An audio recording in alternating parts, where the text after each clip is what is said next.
Democratic U.S.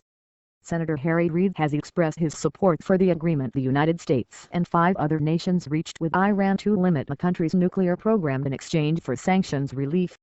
In a statement Sunday, Senate Minority Leader Reid called the deal the best path to stop Iran from obtaining the nuclear weapon. His support makes it less likely that Republicans in Congress will be able to muster enough votes to block the agreement, which they and Israel criticize as leaving Iran with too much of a nuclear program while unlocking billions of dollars.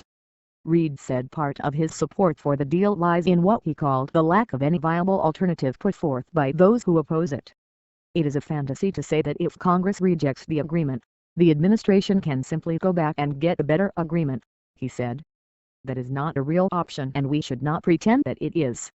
He also emphasized his view that the negotiations by the U.S., Britain, China, France, Russia and Germany resulted in terms that will help protect ally Israel from the possibility of being threatened by a nuclear-armed Iran. Ensuring Israel's security is of the utmost importance to me, Reid said. I support this deal because I believe it is the best option to halt any Iranian nuclear weapons program and therefore protect the state of Israel. Iran has long insisted its nuclear program is solely for civilian purposes and does not include a weapons program. The international negotiations that ended in mid-July after multiple rounds and extended deadlines were aimed at ensuring Iran's program is peaceful.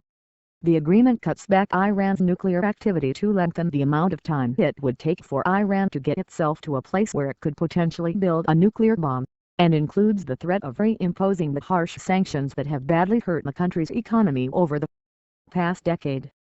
Before the deal was reached, the U.S.